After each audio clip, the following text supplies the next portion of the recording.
Okay, yeah. I think we good. I think we good. Hope my levels is good. Let me know. Let me know as my levels is good. I think we good. I think we good. All right, y'all. Let's get this show started. With no further ado. All right, y'all. What's good, y'all? What's good, y'all? What's good, y'all? What's great? Thank y'all for tuning in to another episode of Can the Brothers Get a Rap podcast. I'm your host, Ashley Lovechild. I want to thank y'all for tuning and tapping into episode 280, y'all. That's a lot of episodes. And I thank y'all for y'all support each and every episode. We're on the road to 20,000 subscribers. We're a little over 14. So, again, thank you for liking, subscribing, sharing, engaging. I've been seeing those engagements. So again, I appreciate y'all's support each and every episode and each and every day. I drop videos every day, drop them daily. So again, thank you for your support. Make sure you take advantage of those memberships. We have the memberships out and available. So continue to take advantage of those right now. And I appreciate everyone in the chat. Shout out to the chat that's already in the chat. We got some shout out to King P. Had his badge for over 2 years. Shout out to him, major contributor to the show. Shout out to Culture in the building. Shout out to Hazel. Shout out to Tremont in the building. Appreciate you as always. Shout out to Ebony. Can't forget Ebony. Shout out to Ebony in the building. Appreciate y'all as always for holding the channel down and for holding the show down. So again, thank you for your support. I also want to thank the presenting sponsor of this podcast, which is Button Snaps, where you get to find some movies, shows, documentaries, and original content for your viewing pleasure of $4.99. Again, that's the word Button Snaps. That's the word button, hyphenated sign, and the word snaps.com. Make sure y'all tap in. And remember, y'all, do not be an agent of chaos. Do not be a stain. Do not try to stand out by being negatives. Have the ability to stand out by being positive. Lose that Willie Lynch mindset. Lose that it can only be one mindset. The only op we recognize over here is opportunity. We celebrate life culture. Hate has a location. It's just not here.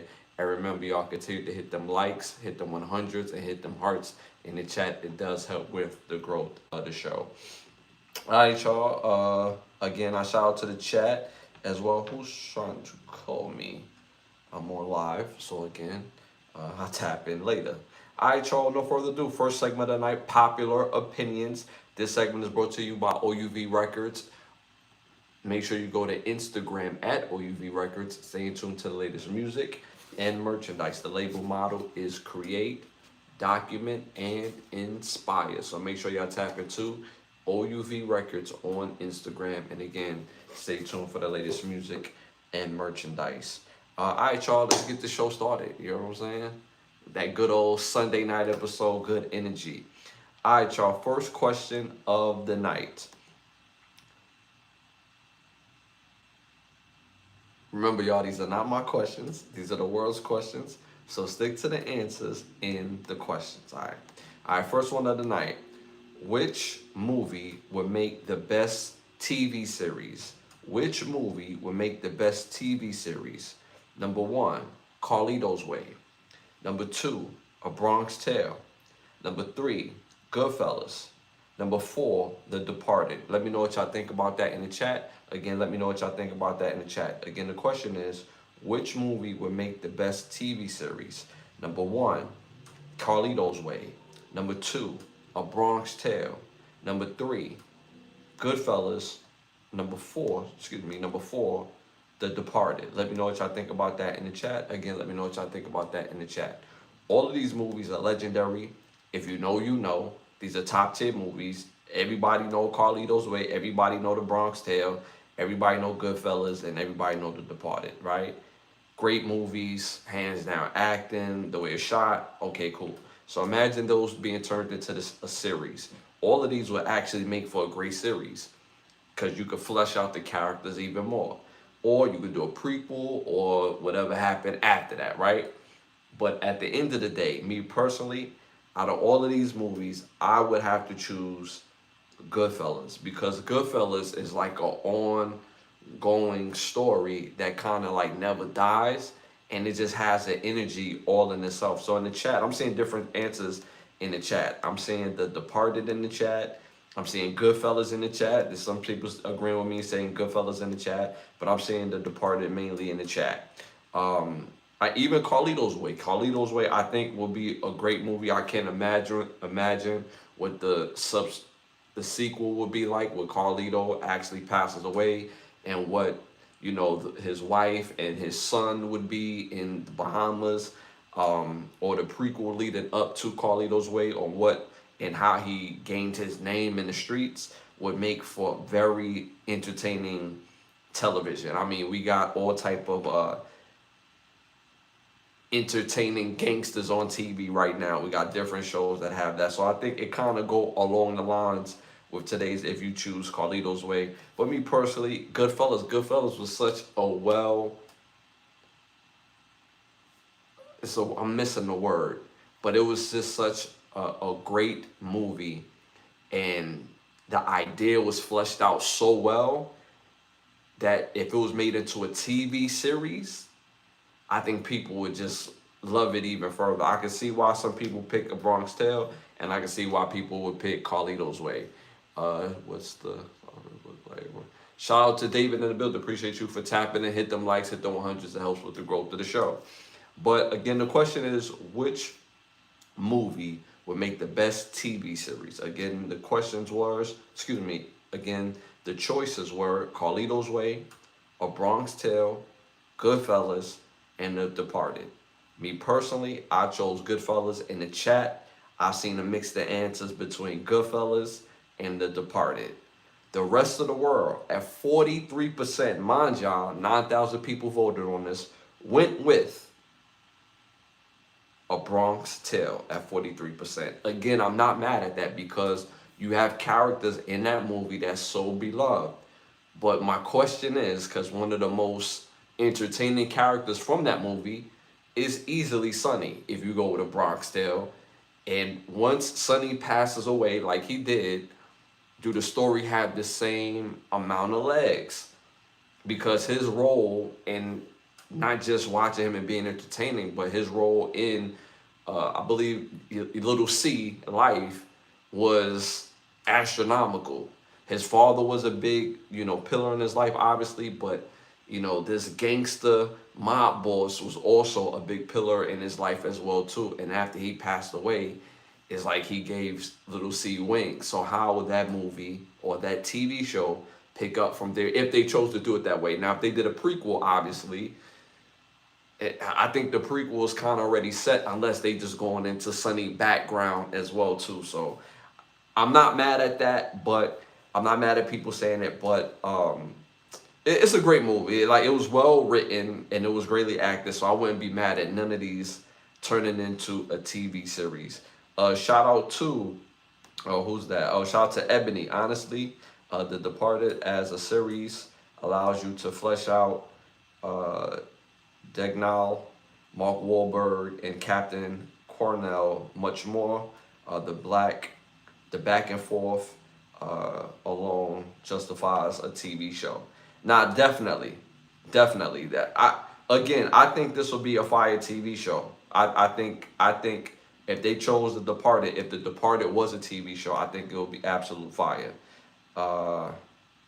Yeah, shout out to David. I don't know what that means. If you're trolling, this is not the place for that. I don't do the bots. If you actually here to support, we'd love to have you and show your love. But other than that, don't be a weirdo.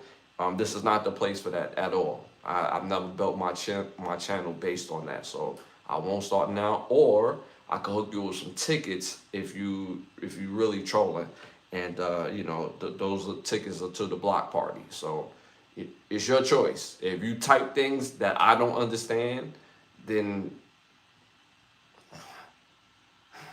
but if you're here to support, and I'm just again misunderstanding what you're saying, I will give you some leeway.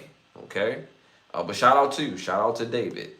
All right, y'all, moving on. Hello, Ebony. The Departed is literally built for television. You could spend an entire season just on the psychology toll, trying to find out. Excuse me, the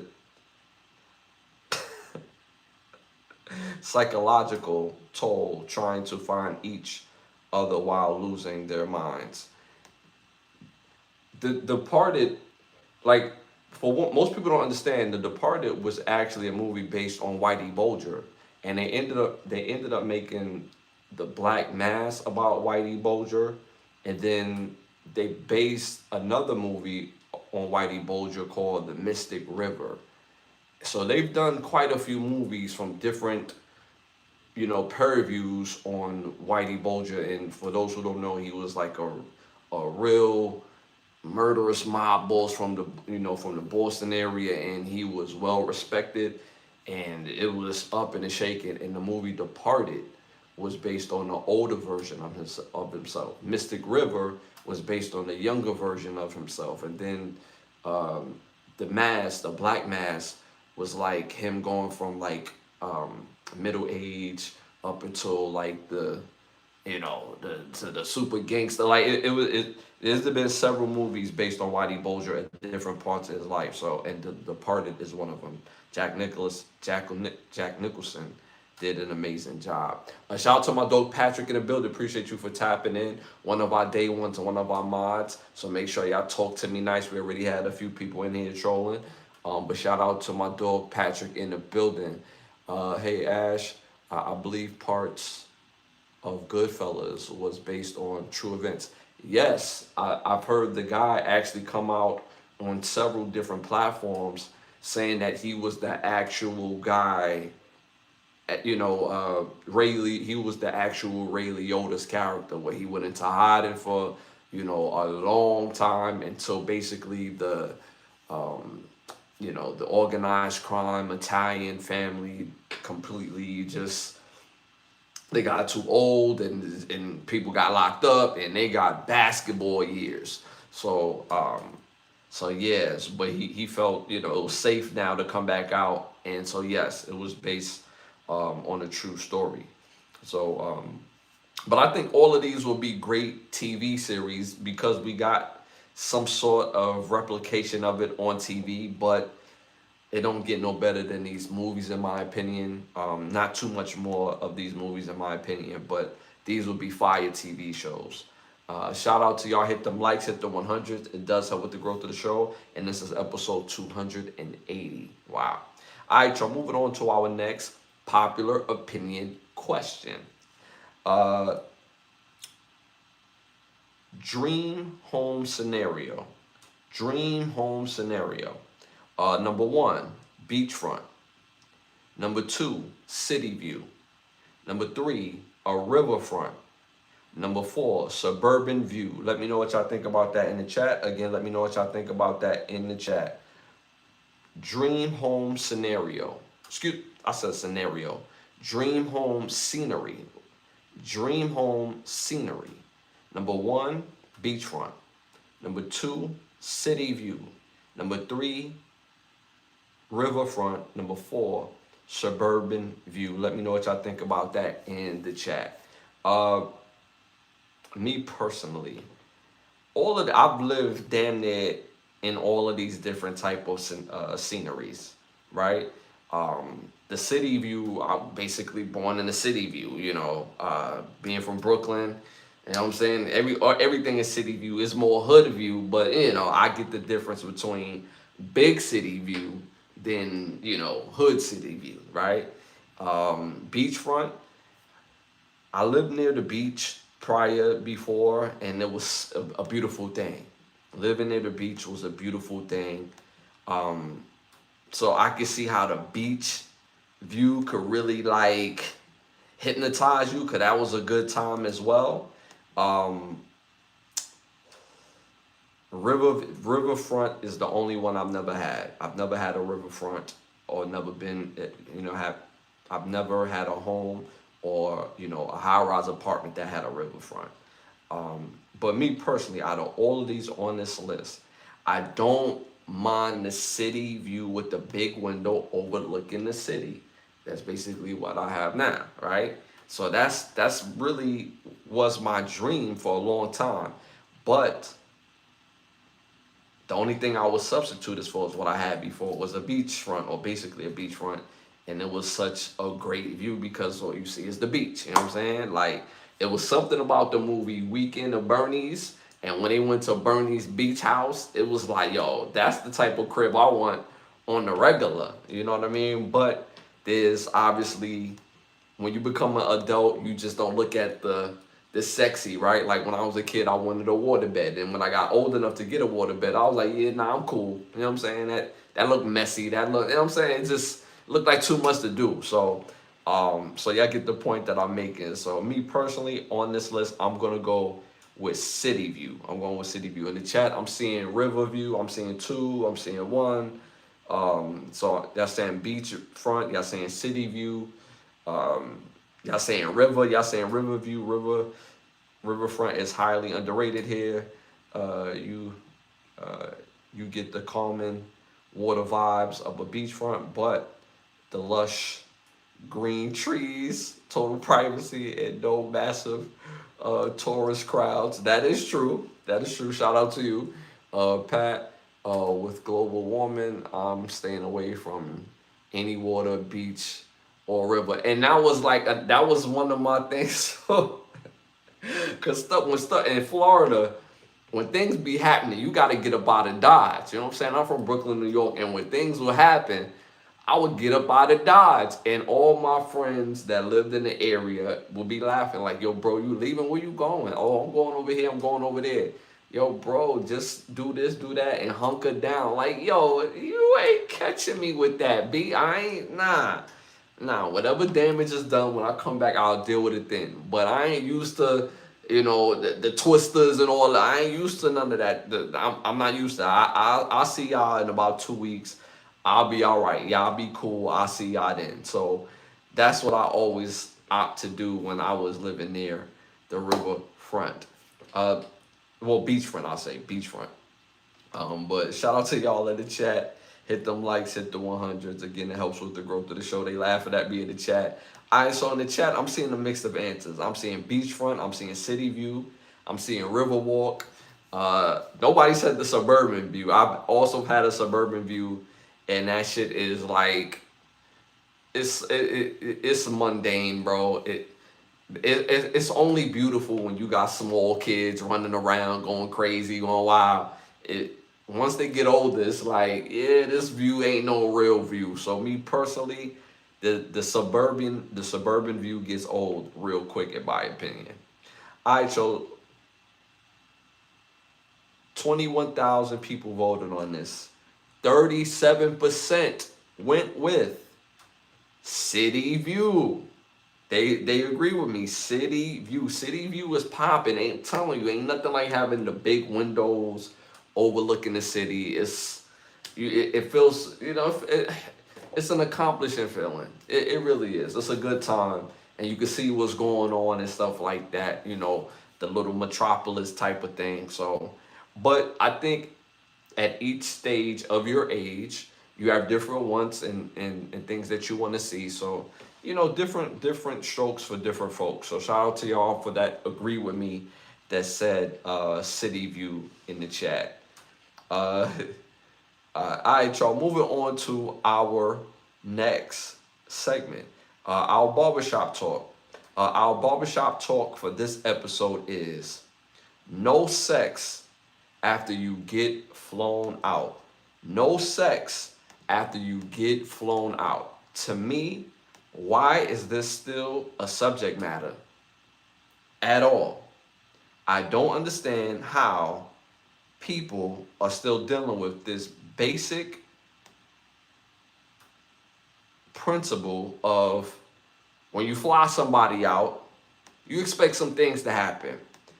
And this didn't become a conversation really until, I would say, like this era of dating, when you have social media and all these different things. Me, I guess I'm from the era where when we actually went out, we actually like spoke to women, hollered, So our whole purpose of actually getting together and spend the time is to have sex. And that's the whole purpose of all of this. So if you come into my home,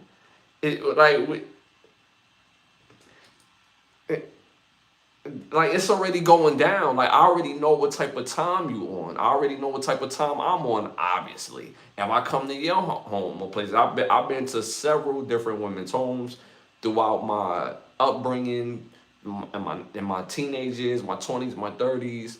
Um, so the point that I'm making is anybody get with, any woman I get with, whether she come to my home or I go to hers, we already, like, this is not even a conversation for real. This is, it's going down in Chinatown. So I just don't understand how this is actually still a conversation moving forward in this day and age. And I think it's because people don't know how to communicate. I really do believe that. I think that's the only reason why this is even a subject matter moving forward at all.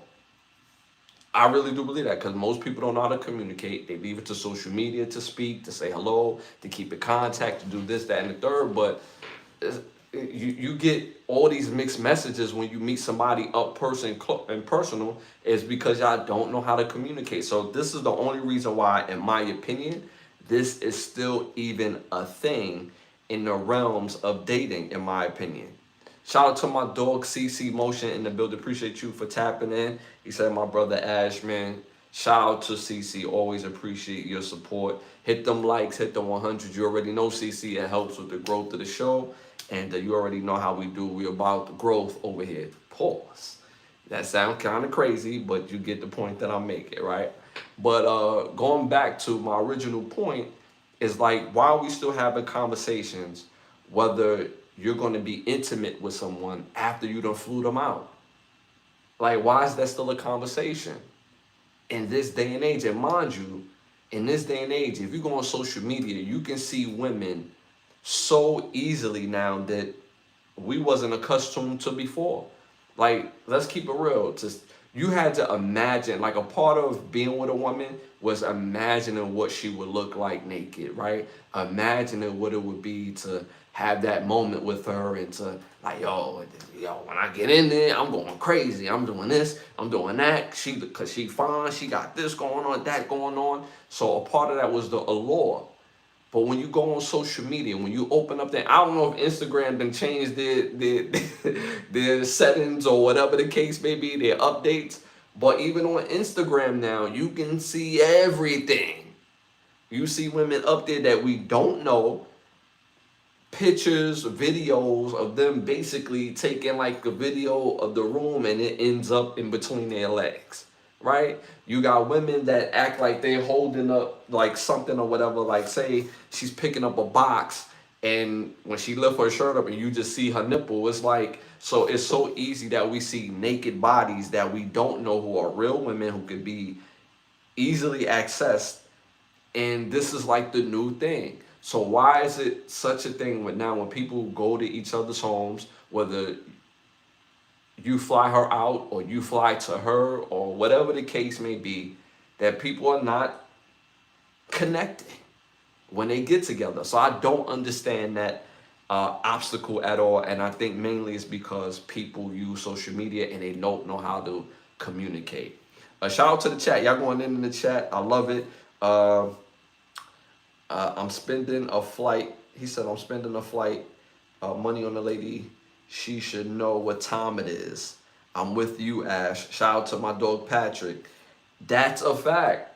Again, maybe this is just an era thing, but going outside, going to a club, meeting a woman at the local store, whatever you meet a woman at, you already know what type of time y'all on. I've been to all different types of places. I've been into the worst hoods of the hoods, where people looking at me like, yo, who this dude coming in at 2 in the morning? And you know what I'm saying? Who this dude? You know, and shit, y'all know why I'm here. I'm going to see, yeah, y'all know who I'm going to see. The girl that you wanted in this neighborhood that y'all couldn't get, yeah, I'm going to see her. Yeah, you know what I mean? But I already knew what I was there for. If she comes to my home, she already know what time it is. So why is there, it's still a question? Like, on some real shit, I'm probably getting too honest. Like, when it comes to consent too, do we really get consent when we get it popping?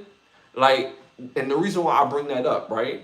Obviously, if a woman says no, you stop completely. I don't play around with taking a woman's virtue, right? Um, but I've never had an experience sexually where I'm like, is it okay that I whip it out?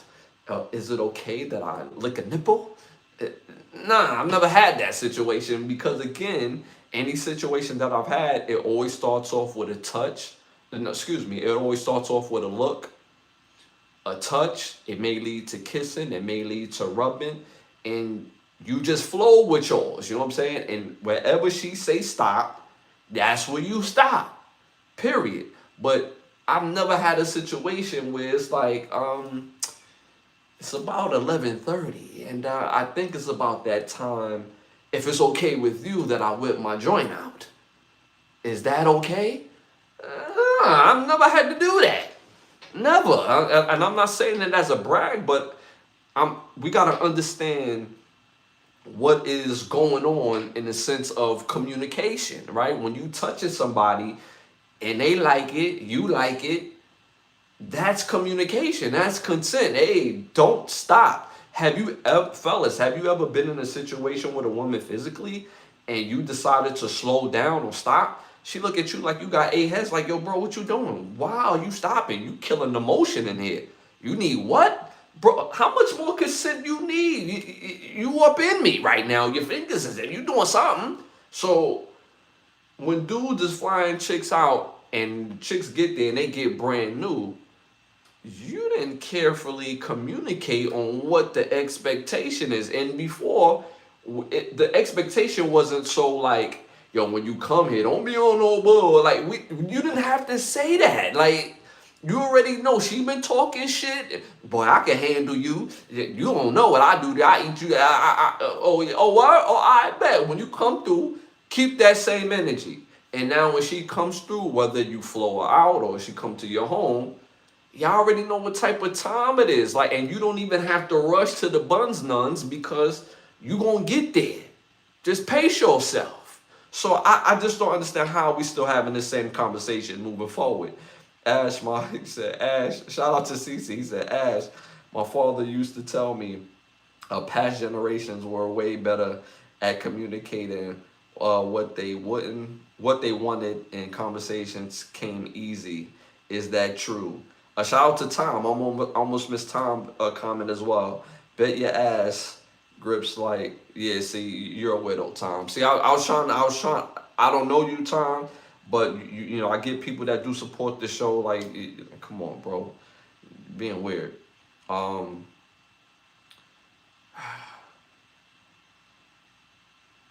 Tom, just weirdo. Going back to my dog Cece, he said, Ash, my father used to tell me past generations were way better in at communicating what they wanted, and conversations came easy. Is that true?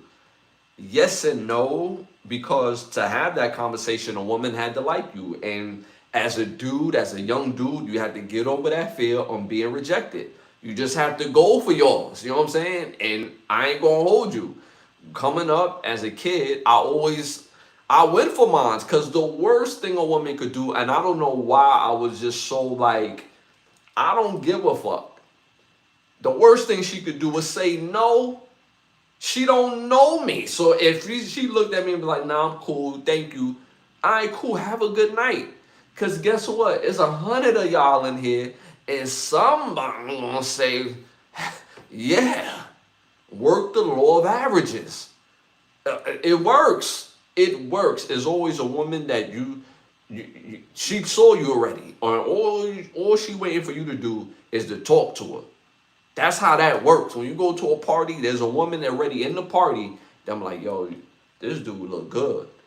If he comes over here, it's up. It's smoking over here. So back in the day, that sounds crazy back in the day, but like when I was in my 20s, when I went to clubs, we strolling up, rolling up, and we like, yo, hey, I like you, this, that, and the third, and we communicated, but we wasn't overly, like, we was sexed out and all that, but it wasn't always like the topic of conversation. If you kept it cool, if a woman like you, the sex talk is already gonna come up. Like as a dude, you don't even have to bring up the sex talk because they'll bring it up if they like you for real. And once it come up and things start happening, it's already communicated that this person like you, and to basically stamp approve on y'all connection or then it would be cracking. I honestly think it's easier to get buns today than it is or was back then because one, the girl had to like you. Two, you had to be somewhat swaggy with yours too. Like especially in New York City, women don't care about brands in New York City. I just want y'all to know that. Women don't care about brands in New York City as far as what we wear as men. As long as it's swaggy. If you swag it out, women don't care nothing about that. Like, yo, he could dress. It had nothing to do with how expensive something was. It's way easier now to get the buns done from women because, again, they're already advertising it. You go on Instagram, you see it. You go on Twitter, you see it. You go on Snapchat, you see it. You see it, you see it, you see it. So it's even easier now. It's even easier. Like, you could go to your local club with no matter where you live. You can meet somebody that night and get it cracking a couple hours later. It's not that hard. But I think a lot of dudes in this era who are in their 20s is like, that sound like a good time, but that don't sound like a good time. Like, again, the men in our era was like, or the men when I was in my 20s, it was exciting to meet a woman that we didn't think we was gonna meet, and actually to get her to like us like that same day for us to, you know what I mean? So that was like a challenge all in itself. Today's 20-year-old don't see it as a challenge. So I hope I answered that question. CC, that's facts. Patrick told he blamed it on texting. He said back then you had to call someone and actually use your voice consistently. Everything felt natural. I thought we was tripping, but I knew it. Yeah, again, like it was natural. It was a natural thing. It was actually something about courting a woman. And for men, one thing that it did, it's about the same. It's about the same when it comes to viewing what type of woman that you want to deal with. But that's a whole nother conversation. But just the fact on meeting a woman and having that sex talk is actually easier now because a lot of the women now in their 20s is already freaked out. They're already sexed out. And they're already presenting sex on the table. Again, when I was in my 20s, it wasn't on the table when you met a woman. It's if she liked you, she thought you was funny, she thought you was cute, then it's on the table. But it ain't on the table just on the walk up. Now it's on the table on the walk up. You know what I mean? So that's why I feel like it's easier now. Shout out, there's an art form to know how to talk to a lady that's disappearing act right now. But see, the thing is, right? It's not something that's a hard thing to do once you just speak. If you just go out and speak to people, especially women, it's easy to have a conversation. I remember being in college and it was my first college party. And me and my new homeboy, and we saw these three girls. He like, yo, they bad. I'm like, yo, I'm about to roll up. I'm going to talk to one, you talk to the other. The third one, I'm going to finesse the third one, but I'm trying to get at the one on the left.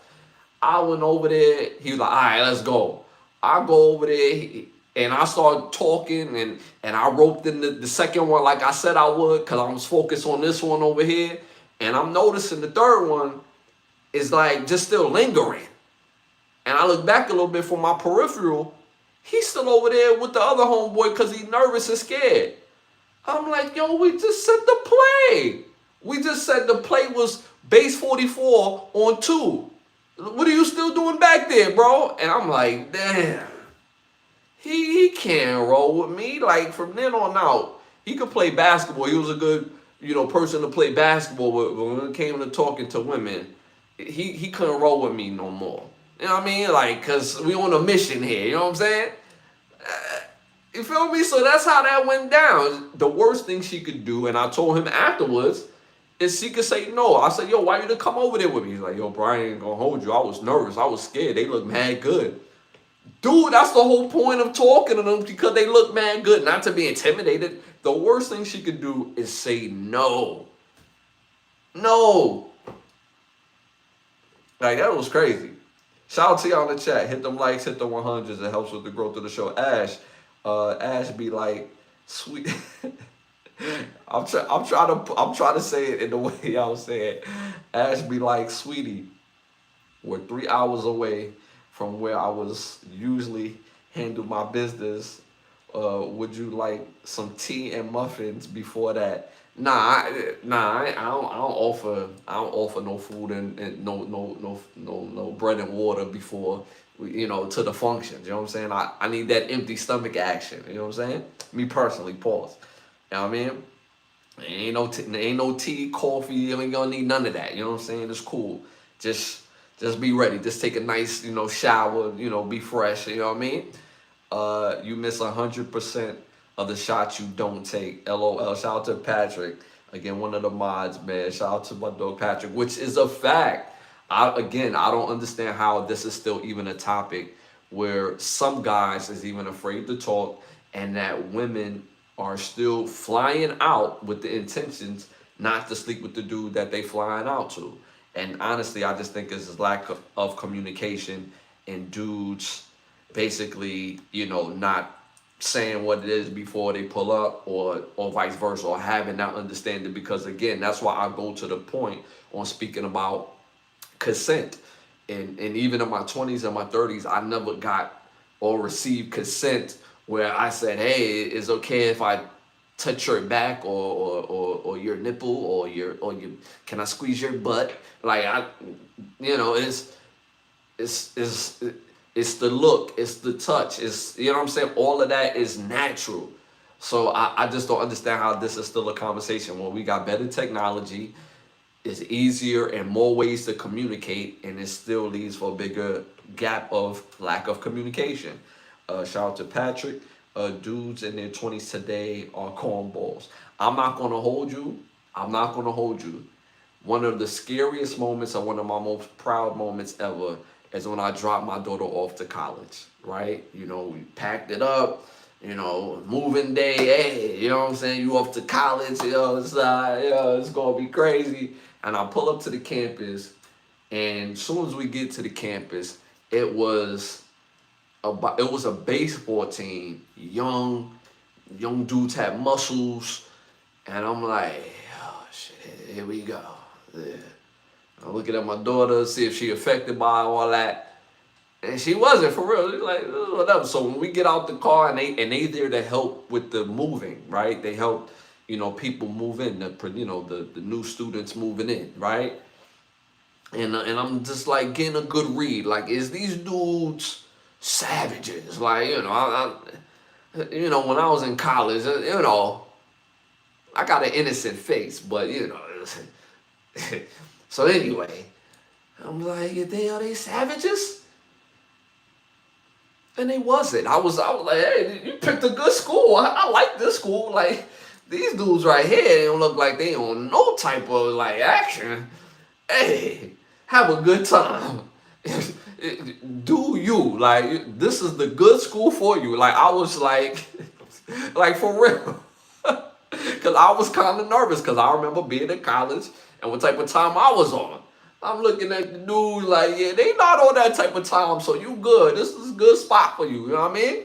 So, going back to your statement of what you said, that the 20-year-olds in their 20s now are cornballs. And I just think they move differently, and I don't think they do careful communication, especially when it comes to sex. Because this one have been a conversation back in the mid 2000s, I would say late 2000s, and obviously in the 2010s. That's not even a conversation. What he said, the best thing in our era, we have a good wingman that won't let you down. Bro, I just told the story that my wingman let me down. I just told the story. Like, That's why he couldn't roll with me no more. You know what I'm saying? So I did eventually find a good wingman that was all for the, you know what I'm saying, all for the functions. Like, yo, we about to go, we got the play. We got base 44 on 2. Hit, you know what I'm saying? Like, yo, break. Like, let's go get it. So I had to go find me a good wingman, because the first wingman, he had anxiety. And it wasn't even performance anxiety, but just going up to women, he couldn't do that. So it was like, yeah, you can't be my wingman, bro. That's a fact. Once you found a good wingman, that was your, you know what I mean? That was your dog. And some of your wingman would take one for the team. There was another situation in college where, again, I don't know why this was, but all the pretty girls was passengers. So in order to come to the room or drive to the campus, they always had the ugly friend. And the ugly friend always had the vehicle. And if the ugly friend wasn't taken care of, then this whole excursion, this whole good time session is going to end early. And before they get there, as a coach, captain, and MVP, hey, this is your play. We running the play. This is what you do. This is your assignment. And when the person don't take care of the ugly driver, you're not committed to the program. You can't play on this team, bro, because everybody got a position. Because it is what it is. You know what I'm saying? Shout out to Keeshaw. He said fact. Shout out to Maria. We got Maria. Shout out to Maria in the building. Hey, sir, how you doing? I just met October London. He's a real nice singer. Snoop, Sondum. Shout out to Maria. Appreciate you for tapping in as always. I went to USF in Tampa, and all the boys was really respectful and nice. Yeah, I've been to Tampa too, and you know my daughter ended up going to a school in Florida, so that's probably like a Florida thing at those particular schools. I won't say the school that she that it was or whatever, but the guys was very respectful and they wasn't running down. I could tell. I could tell somebody that runs down, a young hungry bull when I see one. And it was like, yeah, this is a good school. Like, yeah, you did a good job. You got respectable around here. You know what I'm saying? They ain't looking for the action like that. So again, so my barbershop talk for this episode was no sex after you get flown out. I don't even understand how that is still a conversation in 2026.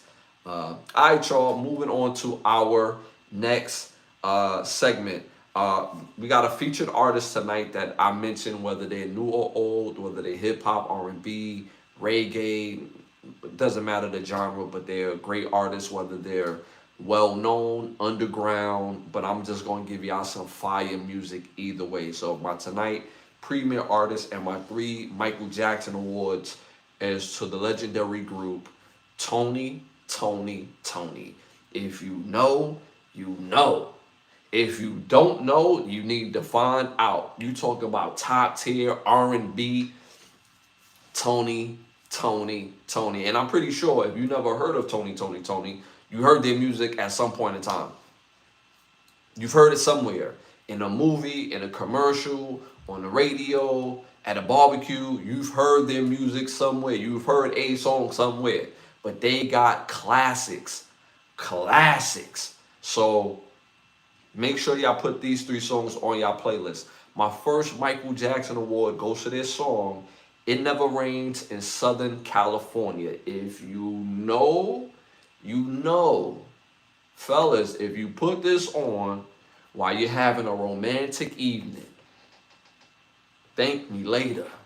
It's a mood setter. And it's a fire song. Number 2, Lay Your Head on My Pillow. Do you hear the instruction? Lay your head on my pillow. Fire must have song. And my 3rd Michael Jackson award goes to their song, Anniversary. If you know, you know. And if you don't, go find out. It's a fire song. Shout out to the chat. Shout out to Maria in the building. She said Anniversary is my shit. I just said, yep, Anniversary is my shit. Facts 100%. If you know, you know. If you don't, go find out. I'm telling you, fellas, when you have a lady over, these are the type of songs you need to be playing. It's a mood setter, and it's not overly freaked out. It's not. It's a mood setter. There's a difference between setting the mood and like aggressively like, yo, get these panties off. Nah, we don't need to do all that, dog. We don't need to do all that. Just chill, let the mood be the mood, and let the music do the work. Especially if you got like a mood light going on in the house. You know what I'm saying? Get you a good mood light. I'm giving y'all the cheat code. You know what I'm saying? I'm giving y'all the cheat code. Have a good time. Shout out to Maria. Jodeci was mine. Come and talk to me. Come on. Come on. I'm not gonna say nothing else, but come and talk to me is a cheat code too. I will say that. That's a good time. You know what I'm saying? Cause that right there, the song starts off real toxic, but like real sexy, like, and it's like, well, come and talk to me. You know what I mean? And like, and you could, and it can get the conversation get real flirty real quick when that song come on. I just will say that. Shout out to Keyshaw. Lay your head on my pillow. Is the smoothest slow jam ever recorded. The vocal harmonies are elite. Shout out to Keyshaw. Appreciate that. Silk meeting in my bedroom. Did I bring up Silk last episode? I'm not sure if I brought up Silk last episode. I could have. But yeah, that's another meeting in my bedroom is crazy. And again, these type of songs is not aggressive, right? It's a mood setter. You can chill, you can relax. I can have a conversation and the song is on in the background. Don't have a conversation on something heavy, like, you know what I mean? But just light conversation, the song playing in the background, you got the nice little music, it smells good. Fellas, that's another cheat code. Let your place smell good. Let it smell good. Let it smell real good. You got the music playing. Maybe you got a little mood lighting, little candles or something like that. That's not doing too much. That's just setting the mood. It's cool. It's relaxed. You see what I'm saying? And you just open yourself up to the possibility of what you want to be doing, what she want to be doing. You know what I'm saying? So make sure y'all put those 3 songs on your playlist by Tony. Again, my 3 Michael Jackson awards go to this song, It Never Rains in Southern California. Number 2, Lay Your Head on My Pillow. And number 3, Anniversary. Make sure y'all put those songs on your playlist and my 3 Michael Jackson awards. Make sure y'all hit them likes, hit them 100s, hit them hearts in the chat. It does help with the growth of the show. This is episode 280. We're on every Wednesday, every Sunday. And again, I appreciate y'all support each and every time. I do drop videos daily. Continue to engage with the videos. I've been seeing the engagement go up even more. And again, I appreciate y'all, man. Yeah, I appreciate y'all. I don't want to go too heavy on that, but again, I appreciate y'all as always. John B, they don't know. Yeah, John. See, you listing some guarantee it's about to go down because it's all about the mood. You know what I'm saying? Like, remember in the movie, what's that movie called? I forget what the movie called, but the movie with Will Smith where he's like the dating coach, right? And they have a scene where he's showing Albert like, yo, you want to show her the magic. You know what I'm saying? So you don't go in for the kill. You just show her the magic. Just get close and just chill. Just keep it cool. Keep your energy where it needs to be. And Albert went for the kill. He was like, nah, B, you gotta show her the magic. Just present it. And these type of songs is mood setters. You just showing her the magic. That's it. That's all you gotta do. Hitch. Yeah, so Hitch. You're right. I don't know why I couldn't remember the name. Hitch. Yes, Hitch. But these songs you're talking about, these are cheat codes. John B, they don't know is a cheat code. That joint is a cheat code. I'm just saying because it's mad smooth. It's that beat is just a whole nother level to that song. So, all right, y'all. Moving on to our next segment. Y'all already know we're about to get on that flight and send them to Turkey or no. Send them to Turkey or no. Y'all know the rules of the game. We type in T to send it to Turkey, or we type in N not to send it to Turkey. Let me know what y'all think about that in the chat.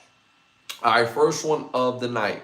Former NFL player Jeremy Shockey, former NFL Giant, former New York Giant, and NFL player, tight end, one of the great tight ends in the game. Jeremy Shockey revealed that he got a vasectomy at 21 years old.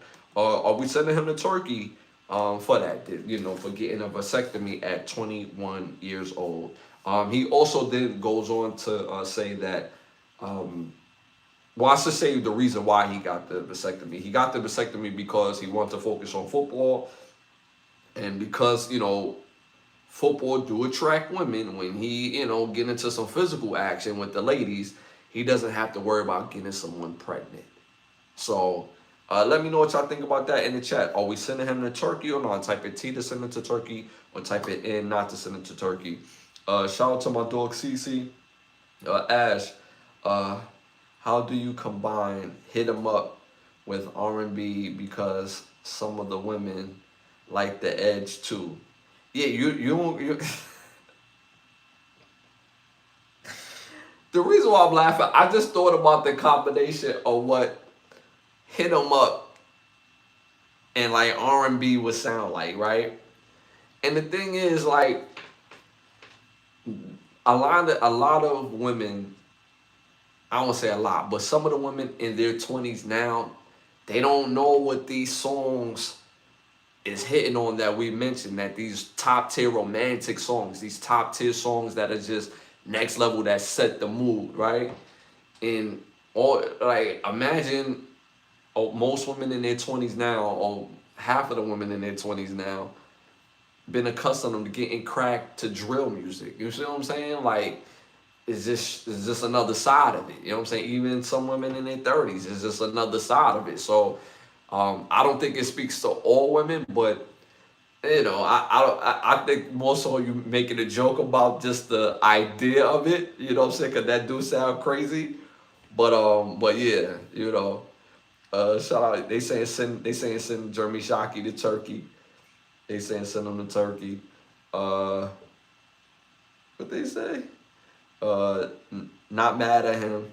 You could always reverse that in the future. They said send him to Turkey. No, that's actually pretty smart. I got fixed at 26. I got one daughter and got fixed. Yeah, I've known maybe 2 women that got their tubes tied. You know, after they had, you know, 2 children or whatever. I think, honestly, I think it's all a personal decision, to be honest with you. Like, I really believe that. I think this is a personal decision. What they said in the chat, me personally, no one is touching my man. Good. Pause. He said, personally, nobody's touching my man. I'm good. LOL. Yeah, I think it's to me, it's a personal decision. Me, would I do it? Did I do it? Hell no. I'm not brave when it comes to medical stuff and elective surgery. I'm not brave like that. I'm not brave like that. And if I was in that situation where I was a millionaire at 21, would I open myself to doing something like that? No, I'd rather have more restraint and use better, I'm missing the word right now because I'm on live, but I'll just use better decision making, to say the least, because I just don't think, like, I don't want to do something to my body, even if it can be reversed electively, because even when you reverse it, it's not always successful. Like, you can reverse it, but that doesn't mean you're going to have children. You have the ability to have children, but it doesn't mean you're going to have children. Like, I knew a woman who had an abortion too early, and I said, you may not want to have that abortion. You may want to have the child. And she's like, no, I'm going to have this abortion. I said, it could affect you because you're very young. You're only 19 years old. You could be messing up things in your body. And later on, she wasn't able to have children because she had an abortion moving forward. So I think it's all personal based. Now, am I sending him to Turkey based on that notion? No, because it's personal based as a decision he made. That was a business decision he made. But me personally, I won't go that far. Like to me, that's like having an abortion when you get pregnant. It's like the abortion shouldn't be the thing that saves you from having a child. It should actually be practicing safe sex or no sex if you don't want to have children. All right, cool. You want to have some sex? You accept all the responsibilities that come with sex. There's a possible child could happen, a STD could happen, anything can happen in the realm of sex, and you have to accept the responsibility. So having a vasectomy, having abortion, to me, those are like forms of those are to me those are not forms of contraception where it's like, yo, these are protective measures. Um, but I respect it though because he was able to protect his brand that way. No woman could come and be like, yo, I'm pregnant with your baby. Hey, now I got a vasectomy and So I'm not necessarily mad at it, but it was his personal decision. Y'all sending him to Turkey. I'm seeing turkeys in the chat. I'm seeing no turkeys in the chat. So it's kind of mixed so far in the chat. Bro took, shout out to Kiso. Bro took a business decision to a whole new medical level, getting a vasectomy at 21 just to protect the rookie contract is wild mindset mapping. 21 too early, not going to lie.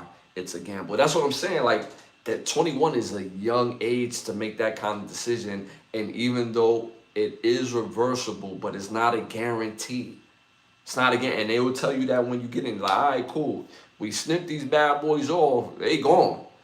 I mean, we can reverse a little something, but it doesn't mean it's going to happen. You may run the risk of never having children, and most men want to have children. Most men, maybe not a whole bunch of kids, but you gonna want a child. Most men want some sort of legacy after they leave. So that's a risk that you run, and a risk that he ran. But he explained himself saying that basically his mom supported it as well at the time, and it was just basically a business decision so that way he could focus on football. And if he was to, if somebody was to say, "Hey, I'm pregnant," hey, you not pregnant with mine. You trying to get paid? Okay, cool. Nah, we not doing that. I already got that taken care of.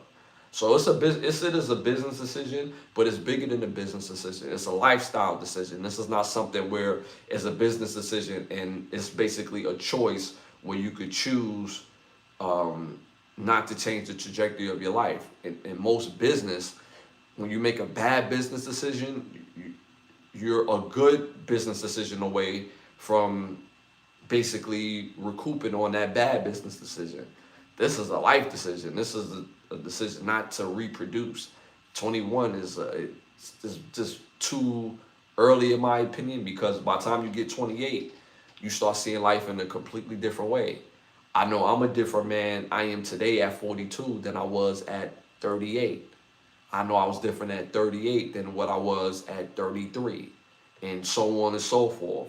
So it is what it is, but I can't send on the turkey based on that, because some guys, even though we all want some sort of children, it may not be end or be all. So the very few guys that are like, yeah, I don't want to have no kids at all, and I'm seeing more younger guys now that is saying that.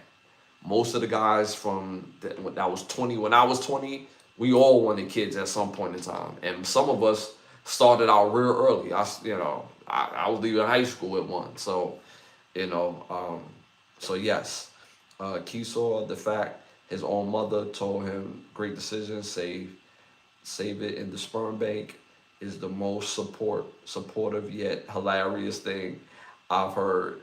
Yeah, I mean, he this is what he said. He said he asked his mother and she supported the decision. So, everybody was trying to protect that money, especially back then. But shout out to Jeremy Shockey, man. He was such a great player. But I just think that was such a risky decision to make at 21, but it was his decision. And, I can't send him to Turkey based on it. So, especially if he had the kids. I'm not sure if he even have kids now, but if the kick in your ass would be if he want kids now, he's a much older man. I believe Jeremy Shockey probably my age. He's probably like 42. So if he's at his age now and he wants kids, it's like that's a kick in the ass. You know what I mean? So, and that's probably the only way I could send him to Turkey if I heard him say, "Yeah, I want kids now, but now I really can't have them." They said I could, but the women I met so far, you know what I'm saying, it didn't score no touchdown. You know, so that would be the only way me personally I would send them to Turkey. Shout out to CC Ash. I ain't gonna lie, having kids would be no. My freedom come first. I know a bunch of dudes who feel the same way. I mean, like I said, it's a personal decision, and it also matters what your surroundings is too. It matters. Like I think having my daughter the time that I did, even though that wasn't like a decision for real, like it wasn't like I would say a decision. It wasn't like planned. Like yo, we need to have this baby, this, that, and the third. Probably I won't say probably was a great decision, mainly because my daughter had a relationship with my parents, right? With the grandparents, and both of them are gone now. Both of them are gone. So can you imagine if I would have waited to have my children or my daughter to and she wouldn't have had that relationship and that time with my grandparents while they was here, with my parents while they was here. So I don't want to say things happen for a reason because I'm not a big like things happen for a reason type of guy for real. People just say that to like shoot things off, but um, hey man, it's just it's life. It's like I'll say shit happens. I don't want to say everything happened for a reason, but shit happens.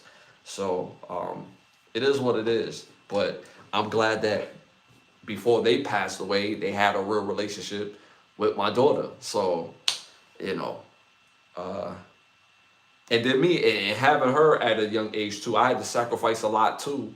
But I still had a lot of fun too. I was still able to do stuff. And mind you, like my daughter lived with me. You see what I'm saying? Like she grew up in my household, in well, my household, but you get the point that I'm making. I had custody of her, so it still didn't stop nothing. So it is what it is. You know what I'm saying? It really depends on your support system too. So it is what it is. All right, y'all. Moving on to our next send them to Turkey or nah. Send them to Turkey or nah. Again, y'all know the rules of the game. Type in T to send it to Turkey or type it in not to send it to Turkey. If this is your first time tuning and tapping in, when people say and do crazy things, we send them to Turkey because in Turkey they send you to jail just for looking gay. If you look gay, I covered a story about a person looking gay in Turkey, and they send them to jail. That's how we came up with the segment, send them to Turkey. So again, type in T to send it to Turkey. Type in not to send it to Turkey. Next one of the night, Tuskegee University dress code policy is updated and is now banning bonnets and do-rags on the premises of the university outside of the actual dorm rooms, right? You could wear them in your dorm rooms, but outside of the dorm rooms, bonnets, do-rags is a no-no if you're on the college campus. Let me know what y'all think about that in the chat. Are we sending it to Turkey or not? Are we sending it to Turkey or not? Shout out to my cousin Leaf in the building. You already know. I got my family in the building. Make sure y'all tune and tap into his channel as well. He covers the Brooklyn Nets on a very regular basis. Great, dope podcast. Make sure y'all tap into my cousin. Let me know what y'all think about that in the chat. Are we sending Tuskegee University to Turkey or not for having a policy where they don't allow do-rags or bonnets on the school premises? Let me know what y'all think about that in the chat. Again, let me know what y'all think about that in the chat. Me personally, I love this. I love this. Mainly because you don't need bonnets and do-rags on the premises. It's like, what are we promoting here? This is supposed to be a place of higher learning. This is supposed to be, I know I hate saying the word black, but for the conversation's sake, right? Black excellence, right? How is this black excellence? It's not just performing is not just exceeding in your adversity, but it's also looking the part. When I look at movies from the 40s, 50s, 60s, 70s, our predecessors, they just had this energy on not just being smart, but also looking the part. I've always had parents and my friends, their parents, it mattered what we look like as kids. It mattered. It mattered that we walked out the house and we looked like we took a shower, that our clothes was pressed, that we had lotion on our body, that we look like we come from a home and we don't look straggly and street. That mattered. It looked like you come from somewhere, somebody. And honestly, when you leave the home looking a certain way, there's a level of respect that you have for yourself that other people are basically forced to have for you because you look like you about something. That's why it mattered. Now, mind you, when I was a kid, I ain't never liked to comb my hair, none of that. And if my mother or my dad see me with my hair not being combed, they would be mad at me. Why do you look like you don't look like you from nowhere, dude? Comb that hair. What is you doing? And as a little kid, I didn't get it. I didn't care for nothing. I'm like, yeah, it doesn't matter. I'm a kid. I'm gonna go play. I'm gonna go bust some kicks up. All that, it doesn't matter, but it does, and it stays with you as you're an adult. And it matters when you go out because you just never know who you're gonna meet, when you're gonna meet them, and how people perceive you.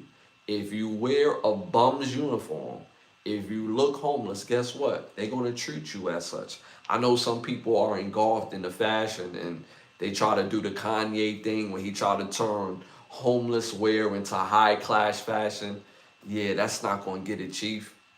It's not going to get it. I get it in the pantheon of fashion and being on a runway, but that's not practical in everyday life where you're actually going out.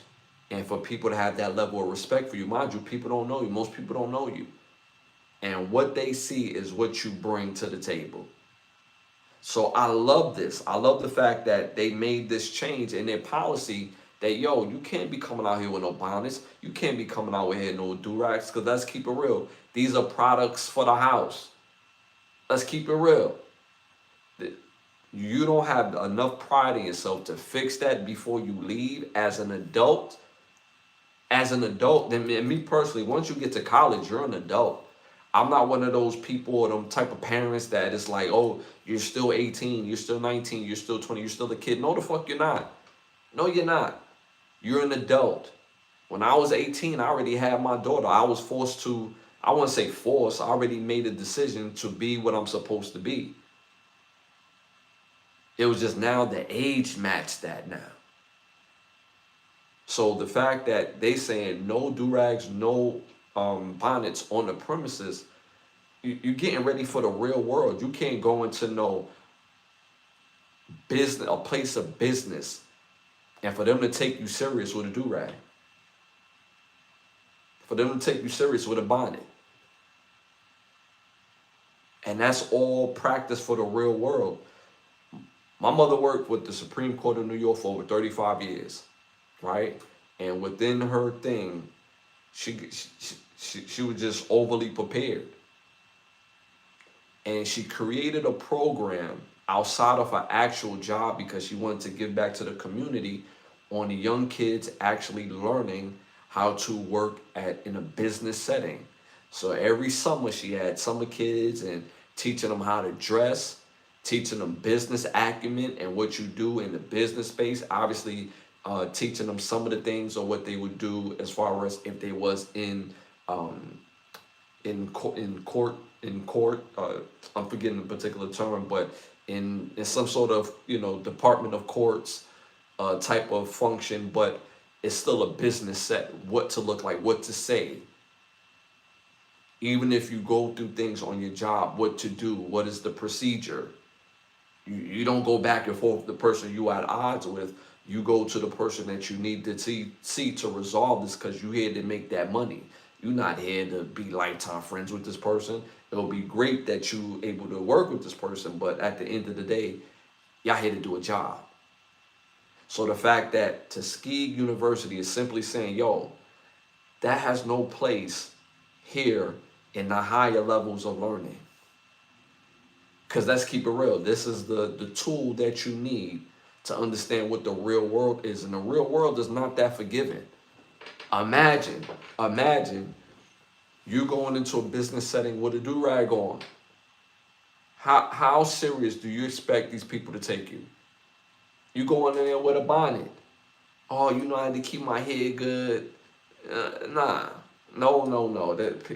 Again, people look at the presentation. And that matters. And I think Tuskegee University is basically giving them the first taste of that. Shout out to the chat. Y'all going in the chat. Y'all saying no. Y'all not sending Tuskegee to Turkey. No Turkey. If you want to be treated like a future corporate leader, you can walk into an academic building looking like you can't walk into an academic building looking like you just rolled out of bed. That's how I feel about these young people have tattoos on their neck or face, trying to get a job. How? Laughing my ass off. The presentation matters. And we live in a society where we're tricking some of these people that's in their 20s that presentation doesn't matter, that your education is everything, your experience is everything. No, the fuck it's not. No, it's not. People have to be comfortable with you. They have to be comfortable with you.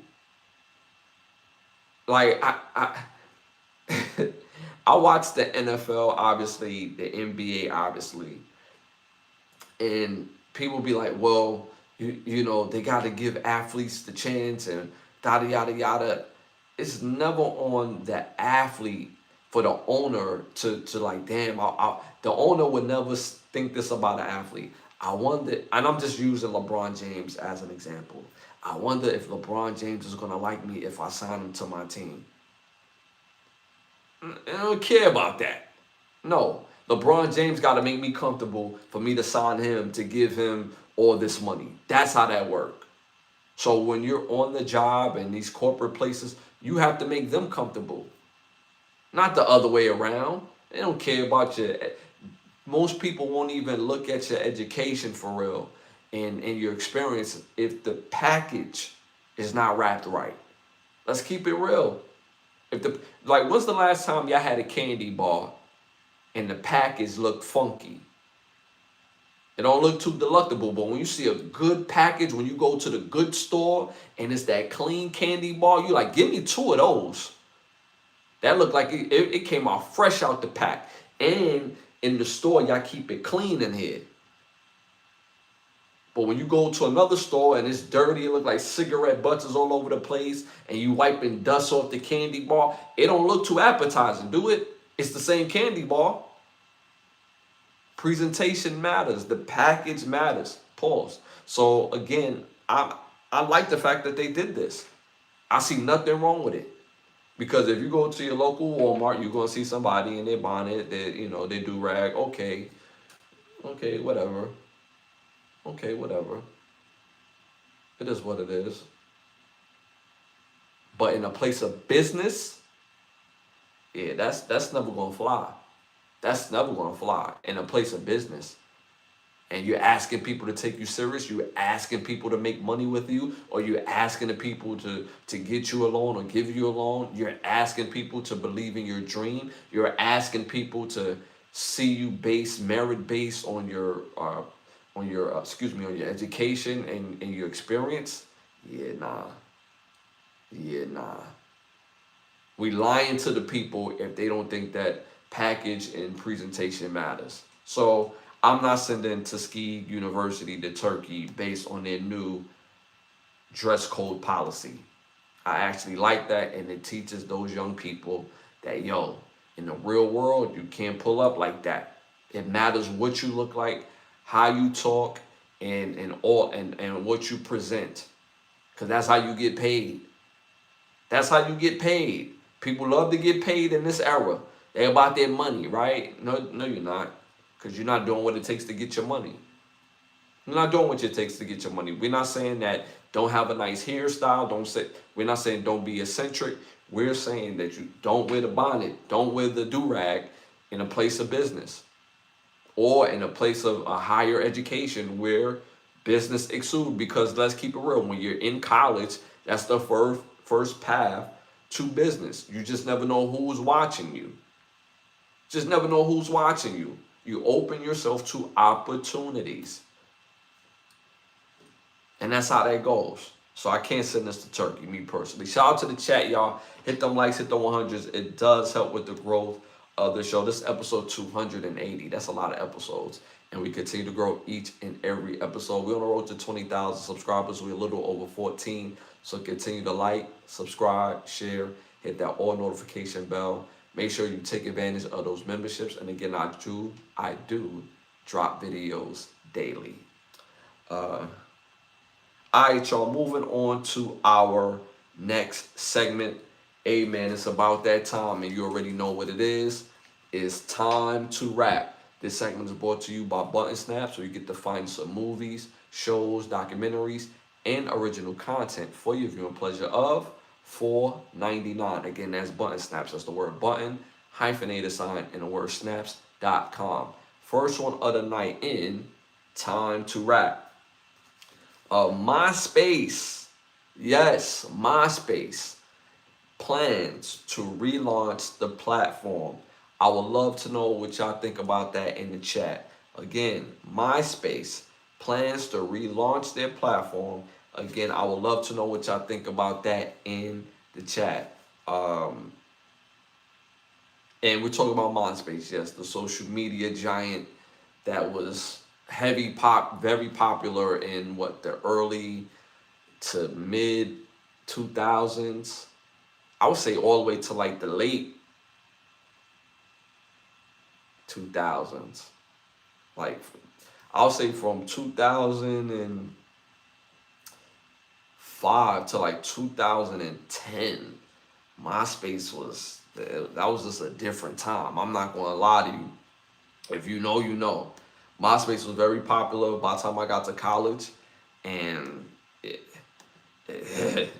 we used to use social media a little different. Like, even though we're meeting people face to face, MySpace was like a glimpse of our personality, who our friend group was. Like, you got to see who we are as people on MySpace based on the music, because on MySpace you could choose like your personal mood music.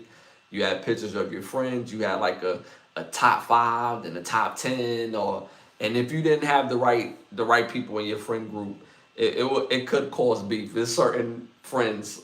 Our relationships still haven't been the same since I didn't put them in like my top 10 back on the MySpace days.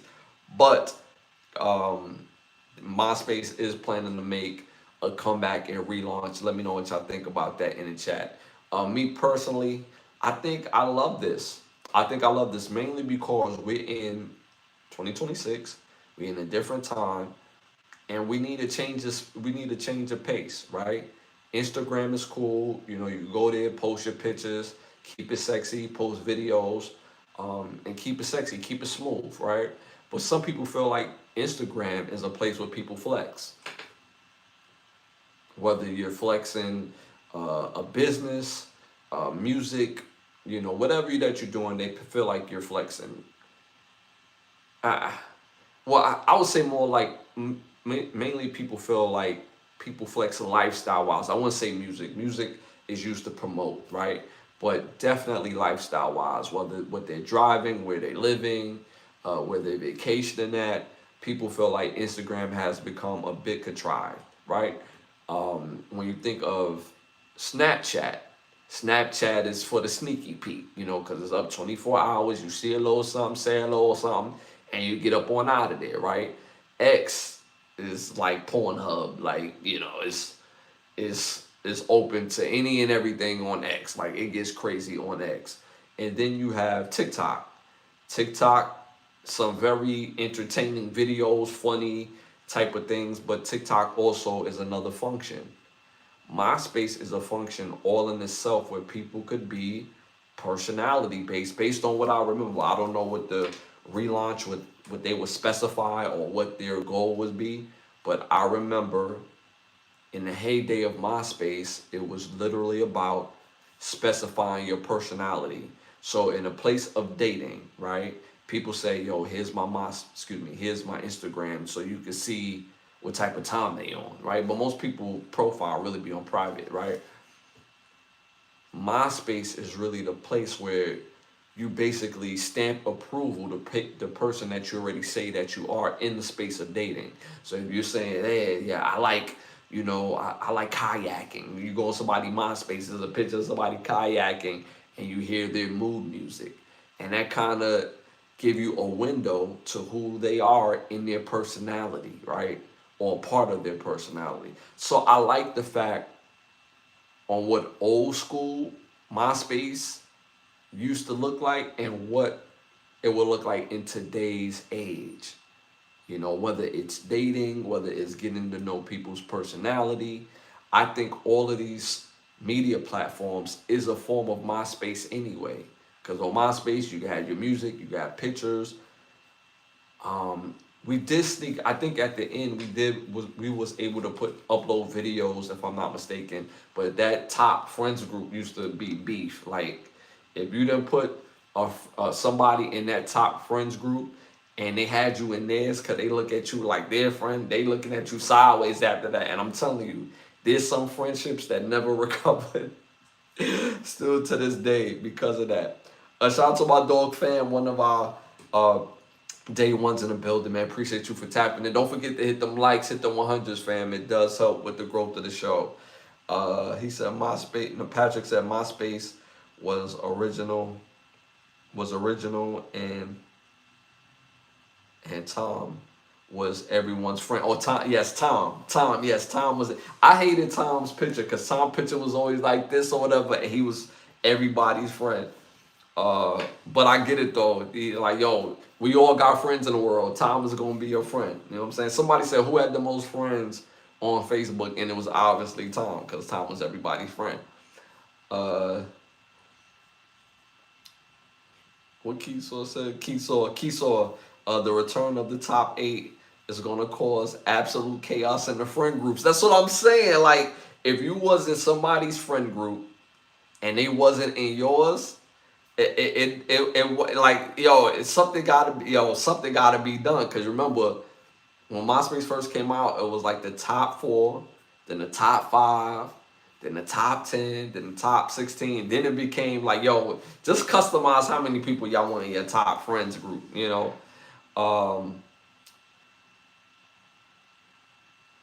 A fan MySpace opened the door for YouTube, Instagram, Twitter. That's a fact. That is a fact. That's what I'm saying. It was basically a gateway to all these other media platforms. Absolutely. That is an absolute fact. Shout out to y'all in the chat, man. Again, hit them likes, hit the 100s. It helps with the growth of the show. Shout out to Keesaw.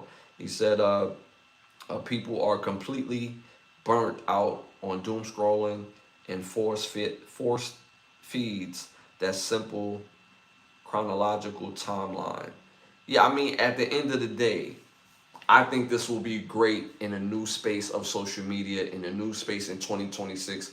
Obviously, there's more functions that we have on all these media platforms, but all these media platforms serve as a different purpose. Me personally, I think Facebook is really for people that know you in real life, meaning like your grandma, your auntie, you know, family and relatives, because they're not one and the same. And then people that really support you make their way to Facebook to support you. I found a whole bunch of people that support me on Facebook, and it's crazy. They found my not only just my artist page, but my original page, because my artist page been verified like a real verified, like not the paid one. I've been verified before people was paying for it, right? But my page was hacked. So when they deleted my page because it was hacked, instead of giving me my page back, they deleted the whole thing. But people still found my artist page, and then they found my personal page. So the fact that people support both is super duper dope. It's super duper dope. But Facebook serves as a place where it's more personal. Instagram serves as a place where it's more business oriented. Twitter serves as a vehicle that's more ratchet, right? Twitter, I said Twitter. TikTok serves as a place that it, it, it could be whatever you want for Twitter.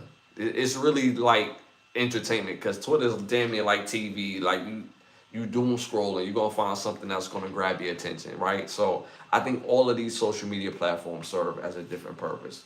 But I'm here for it. I'm here for it. I would love if MySpace came back. Me personally, I think that would be super duper dope, especially if they bring the music and they like, yo, you can pick a song to what your mood is right now, and yeah, you know what I'm saying? I can't remember what my song was, but I had some fire mood songs on my profile. All right, y'all, moving on to our next hot topic. A major blowback after the Black Panther has revealed its new Black Panther, David Johnson, is the new is going to be the new Black Panther in Black Panther 3, and obviously Black Panther 3 is set to come out December 15th, 2028. So we're talking about 2 years, basically 2 years and change from now, which feels like forever. Like, why is it not coming out next year? Like, why is it not coming out for the summer next year? We gotta wait a whole nother year to get this movie in 2028, late to 2028, might I add. So we want to see what happens with that. But there's been major blowback. People are not feeling the idea of him as the new Black Panther. Again, let me know what y'all think about that in the chat. I would love to know what y'all think about this in the chat. Me personally, I think this guy is a really great actor. The only thing that threw me off is that he's not American based. You know, you have some great British actors, and it feels like T'Challa, even though this is supposed to be a part of Africa, but if you do your research on Africa, you know, you have American speaking people and you have, you know, British speaking people based on people's background and heritage, right? Like there's a melting pot. It's just something about having American based actors play these roles. But I guess, in my opinion, I'm a little spoiled with Chadwick Boseman, with Michael B. Jordan doing an outstanding job as Killmonger and as Black Panther in that capacity as well, and it feels more authentic in that regard. Now, this guy is a great actor. I've seen him do a few other movies. He's really a really good young actor, like really. But I don't know. Maybe it just has to grow on me a little bit more. But when I look at his stature, right? Again, Michael B. Jordan is about 6 foot. Chadwick Boseman is about 6 foot, 6'1". This guy looks like he's about like 5'4", 5'5". How is that going to work? In my opinion, the Black Panther has to look like the Black Panther. I know this is a movie. I know they can make people look taller. But when you think of Spider-Man, right? Spider-Man is not a tall, built kind of guy traditionally. So people, accept that. But the Black Panther is a man, pause. Like, tall, muscular, and, have the physique to really pull this off. Again, this guy is a good young actor, and I'm pretty sure he could put on muscle and weight, cool. But he doesn't feel tall. He doesn't look tall. So I don't know if this will be, I don't know if this will be great. But I'm a big fan of Ryan Coogler, and he's had the minus touch on majority of his movies, and because he's spearheading this, I think they'll find a way to make this work. I think the guy's an outstanding actor. I don't think, I do believe that he has the acting chops to pull this off, without a doubt. But I don't feel like the stature matches, the acting chops, to be honest with you. But people have been giving him backlash not mainly because of that. They've been giving him backlash because in real life, he has a girlfriend who is white. And a lot of women obviously spoke on that, and people not feeling like the black, that like is that doesn't antithesize the Black Panther by having somebody who is playing this character but in his real life has a white girlfriend or wife that's white. I'm not sure if that's the girlfriend or the wife, but he has a white counterpart. So people was like, yo, what is this? What is this? Me personally, if you could do the job, you could do the job. But I get why people would bring that up in the conversation, because we just said it. Presentation matters.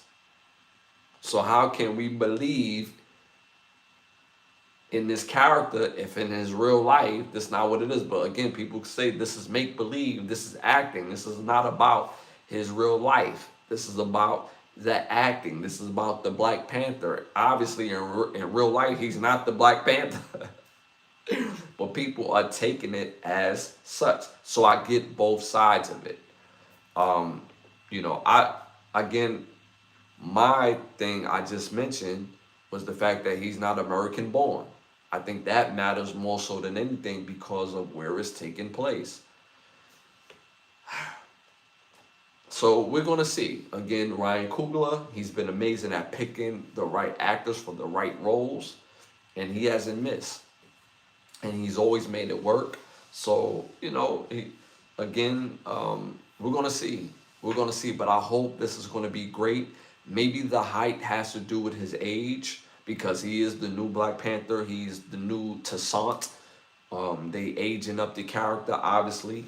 They're not waiting forever for the kid that was Toussaint to, you know, become an adult.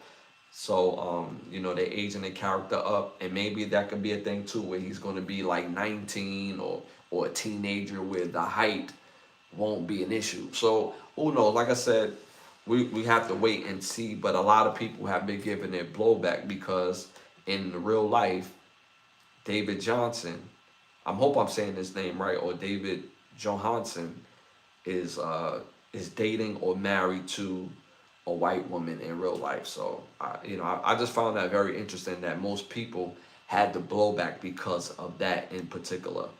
So yeah, so shout out to the chat, shout out to Kiso. The blowback is crazy because people are forgetting Siri was always meant to be transitional Panther, passing the mantle to T'Challa. Grown son is the most, what he said? I'm missing the word. It cut off.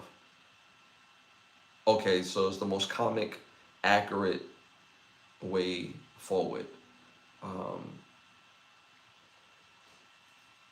It was interesting when Chadwick Boseman died, because in the actual comics, his sister did take over in the actual comics, and it was like, I don't want to say fortuitous, because it's never fortuitous when you lose somebody like a Chadwick Boseman, his talent, and him as a person, as an individual, but that aligned more with the comics than anything else, moving this thing forward. But the fact that, again, some people really feel the type of way, and it matters what people think, because you're asking people to patron the movie. So it matters what people think. If people don't like this optic because of this, then you're going to have less people that's going to be like engaged to watch the movie based on the truth and authenticity of that character, because that character in itself talks about, you know, the people. And what should we do as a people? Should we help the people outside of here or just us? But it's always been about the people. And you don't see white folks in that movie. So the fact that he's playing that type of role and speaking in that type of vein and moving in that type of vein, but in real life, that's what it is. I can see how people can have issue with that when you're asking people to patron it. So it's, again, but I trust in Ryan Coogler. Ryan Coogler is a great director. He's a young director at that, and he hasn't missed. So I gotta give him, you know, some sort of way to see how this is gonna go. Shout out to Kiso. David Johnson was incredible in Alien Romulus. The man has serious acting chops. Give him a chance before writing the movie off. Yeah, yeah, I agree with that. I agree with that. Give it a chance. Some people gonna give it a chance, and some people is not. I'm just gonna be honest with you. In this type of movie with this type of character and this type of vein, some people probably won't support it, for sure. A lot of people didn't like the second one, and I thought the second one was better than the first one. I did. Yes, the second one easily had the better story. Easily, it was a way better story. It's not even close. But the first one, because Chadwick Boseman was so good as playing Black Panther, uh, Michael B. Jordan was so good at playing Killmonger. Winston Duke was amazing as M'Baku. It's such a fire movie, you know what I mean? But the second one had a way better storyline, even though the second one was way heavier. With Chadwick Boseman dying, they incorporated that into the movie, and it hits harder for me when I see movies that loses a sibling. Right? You see my big brother over here over my shoulder, and I know what it's like to lose a sibling, and I understand that emotion. So when I was watching the movie, I'm like, yo, who got onions in here? Who got the AC up? I didn't come here for all this. What's the good time? Where's part one at? And then all this heavy stuff was going on. I'm like, damn, I couldn't even look at the screen for like the first 10 minutes of the movie. But as they passed that part, the storyline was way better. But it felt different in the first one because of the acting chops of Chadwick and Michael B. Jordan and Winston Duke. Even though Winston Duke is in the second one, but y'all get the point that I'm making. So yeah. All right, y'all. Moving on to our next hot topic in Time to Rap. Question: is it okay to double back into a relationship? Is it okay to double back into a relationship? I'd love to know what y'all think about this in the chat. Hit them likes, hit the 100s. It does help with the growth of the show. This is episode 280th, y'all. So again, I appreciate y'all support every Sunday, every Wednesday at 10:30. And again, I drop videos daily. Thank you. So again, is it okay to double back into a relationship? Let me know what y'all think about that in the chat. The reason why I asked that, again, we in today's dating market, dating scene, and it's basically the Wild West out here. There's no set template on what works. Like how you had in the 40s, 50s, 60s, 70s, 80s, and even the 90s. But in the 2020s, there's no set template that works in the realm of dating. You have to find your person. That's just how it is, period, right?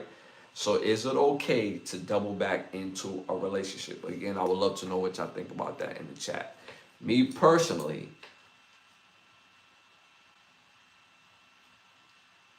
it's individual based.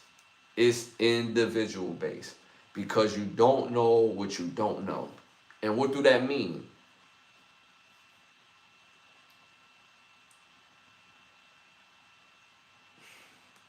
Attractive people always feel like the grass is greener on the other side, because attractive people, it feels like opportunity is always going to present itself. And it does. It does. But is this person not necessarily better than the last person? Because that doesn't matter. Is this person better for you? Is this person, are they aligned to the things and the goals that you want in your life today and moving forward? It's not about necessarily who's the better looking, who's this, who's that. It's about whichever personality best fits you today and moving forward for the very near future. Because you can't tell what's going to be 20 years from now, right? But you try to make that type of decision moving forward. So is it okay to double back into a relationship? To me, it's individual based. I don't think everybody gets a double back. Most times when you're done with your food, or you spit out your food, I should say, and it didn't taste good, or you hit the hard part, or you hit the real soft part of the chicken, you spit it out, right? You don't spit it into the garbage and take it out the garbage and put it back in your mouth, right? But we're talking matters of the heart. Sometimes two people could be, hey, you don't even realize y'all good for each other. But the timing could be bad, and you're looking at this and she's looking at that instead of y'all looking at each other. And sometimes, very individual based, instead of looking at that and she looking at this, and when y'all look at each other at the right time, sparks can fly. And we've heard of that in certain cases, but that's not the norm, right? That's those are the exceptions to the rule, right? So are we looking for exceptions or are we looking for the norm? We're looking for the norm, period, right? Meaning that you want to have a higher success rate in dating. That's what it is. Everybody is looking for their person. But I'm being honest with you too. And I had to think about this when I thought about the question. I can't really think that a time in my life outside of my ex-girlfriend that I was ever dating intentionally. I can't think of, I'll say I dated intentionally probably one time in my 20s, one time in my 30s. Everybody else is like, hey, based on what you show me, this is where I'm going to place you. What do that mean? So I'm going to keep it real with y'all. If I met a woman and she checked all the boxes, my boxes, like, yo, this is somebody I could probably like date. And we could be dating. And we could work our way up to being boyfriend and girlfriend and so on and so forth, right? But if she give me homie vibes, yeah, there's somebody I'm going to crack from time to time. I'll see you, we get it popping. And I won't see you again for another few months, and we get it popping again. Like, we'll have our understanding. That's our understanding, the situational shit, right? If you show me that you're not somebody I'm supposed to be around at all, then I'm not going to be around you at all. If you somebody that show me it's going to be popping tonight, we can get it cracking tonight. Probably won't see me again, but we can get it cracking tonight. So yeah, so I did that. That was like how I dated always, outside of like the 2 times that I intentionally dated. So I think that's a major shift in the 2020s, that people want to intentionally date. But attractive people always feel like the grass is greener on the other side. People are not totally invested when it comes to dating. And that, I believe, goes on both sides. Because men, for real, because we have the real access of marriage, you can't force a man to marry you. You're not going to waste your time if you feel like she's wasting your time. And a lot of guys in their 20s and their 30s is not prioritizing sex. When I was in my 20s and 30s, I'm prioritizing sex first and foremost, connection second. So but it is what it is. And I'm not dissing the guys in their 20s based on their how they're doing it, if their success rate is their success rate. But it's the same. It's the same. It's the same thing on a different coin. Same size of the same sides of a different coin. On the same coin. I keep saying different coin. Different sides on the same coin. It's just one is, this direction, the other one is this, but we're still having the same results. So, is it okay to double back into a relationship? Again, is situational based, is not the norm. Is that there are exceptions to the rule, but it's individual based, in my opinion. All right, y'all, moving on to our next hot topic in Time to Rap. GM Brad Stevenson's actively is pursuing a trade with the Golden State Warriors for Steph Curry. Let me know what y'all think about that in the chat. Again, let me know what y'all think about that in the chat. Again, GM Brad Stevenson's is actively pursuing a trade with the Golden State Warriors for Steph Curry. Let me know what y'all think about that in the chat. Again, let me know what y'all think about that in the chat. Shout out to Keesaw. You've been holding the chat down, man. Appreciate Keesaw, man. Hit them likes, hit the 100s. It does help with the growth of the show. When I seen this news, I was very surprised. One, it's the Boston Celtics. They always, they looking to win. That's one thing I could say about the Boston Celtics that I always respect, that they looking to win, always. In every era, they about them championships, right? But to get a guy like Steph Curry at this stage of the game, Steph Curry, in my opinion, still has some good years ahead of him. And he could still, in my opinion, play championship basketball. Obviously, he's not a spring chicken, but he will still give you some really great elite basketball. But I think at this stage of the game, if he's not on a team that's competing, actively competing, that these next few years is going to be a waste. It's going to be a waste. I don't like the fact, if they do make the trade, I don't like the fact seeing Steph Curry on another team, let alone Boston. Excuse me. But from Boston's organization, I understand this completely. You get a talent and a proven champion like Steph Curry, and you team him up with another proven champion, with a younger JT, and their team system, it could be a recipe for a great season and a great decision. It could be a championship-based decision. Because when you look at the East and how the East is constructed right now, and this nuclear violence on that East right now, when you look at those rosters, you can easily be in 7th place or you can easily be in last place in the East. Like, the East is loaded.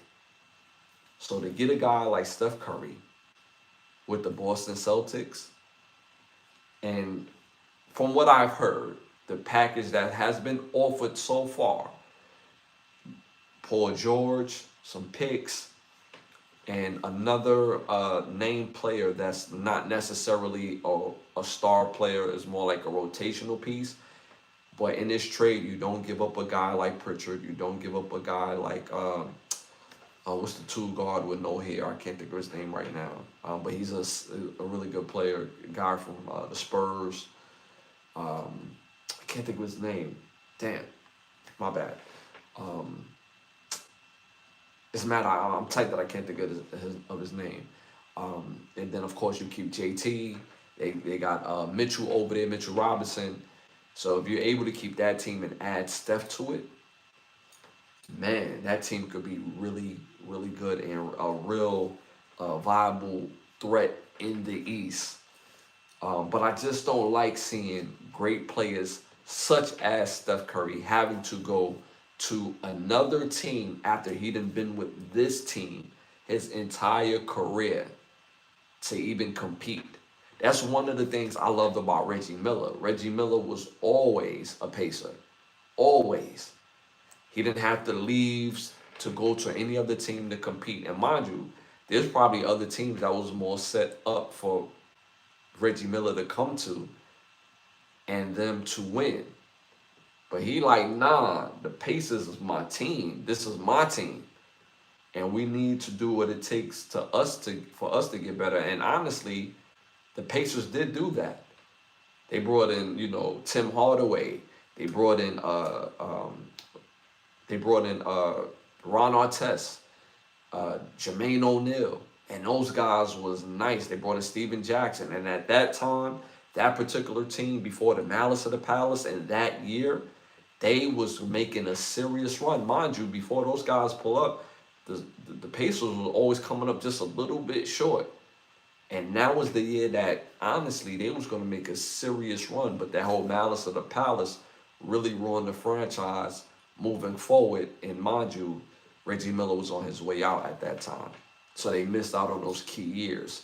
But a guy like Steph Curry to have to go to another team just to compete lets you know that the Golden State Warriors have made some terrible basketball decisions as of late in the last 5 years. Because when you got a guy like Steph Curry and y'all still not competing, you're wasting his career. And I honestly believe that Golden State doesn't have to be in this position, but they're loyal to certain players and they choosing not to basically upgrade in a way that's more beneficial to their right now and their future. If I'm the Golden State Warriors, do I make this trade? No. No, I do not. If I make this trade, I'm basically saying it's over. It's over. We are resetting this thing and it's over.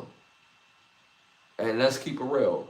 If it's going to be over, if it's really that, hey, we got to trade Steph now so that way we can maximize on our trade, on our trade, just to trade strength. I also get it. You want to haul for a guy like Steph Curry. You don't trade him, and this is no disrespect to Paul George because all time, Paul George is one of the best small forwards that ever played in the game. But we're talking about at this stage of the game where he can play, but you don't trade him for a guy like Steph where he's at in his career and where Steph is at in his.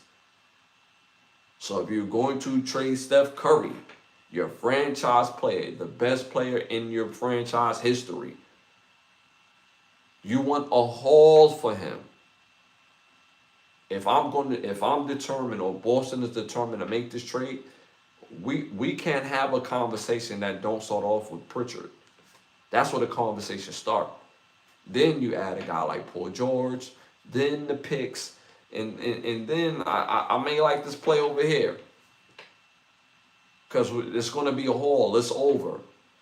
And then not only I'm trading Steph, I'm also trading Draymond. Because it's over. It's over. So you want that trade factor to really pick up.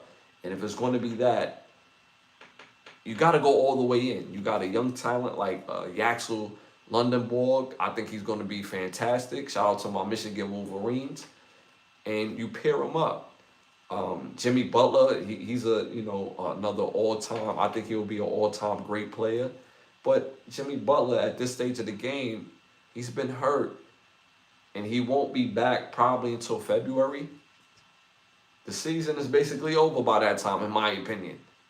Especially in the West. This West, the fight is only between 3 teams. That's it. And even if there was to sign a guy like LeBron James, they still not in that upper echelon conversation in the West. That's why I think LeBron James went to the Pistons, went to the 76ers. Because with him going there, they was already solid before he even got there. Now they're a championship contender in the East. In the West, there's only a 3-team race. That's it.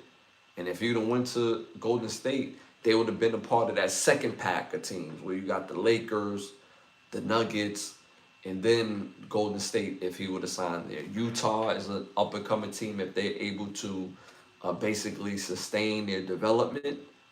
But that's just as far as it goes. The teams under that is like Phoenix, Houston. Then under that is everybody else.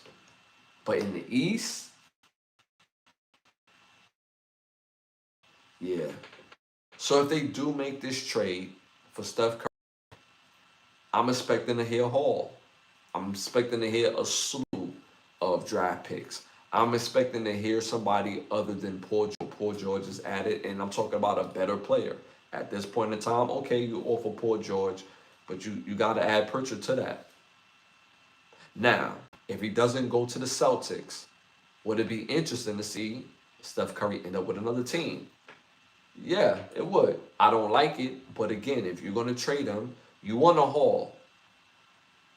Maybe somewhere like Miami has enough assets, but I'm really trading him for the assets. So whatever team that has the most assets, I'm trading him there if that's what I'm doing moving forward. If I'm the Golden State Warriors, I'm not trading him to a place just to compete, and I just take what they have. No, you've been our guy. We're going to trade you to a place where you can compete, but they got to have assets, real assets for us to trade you.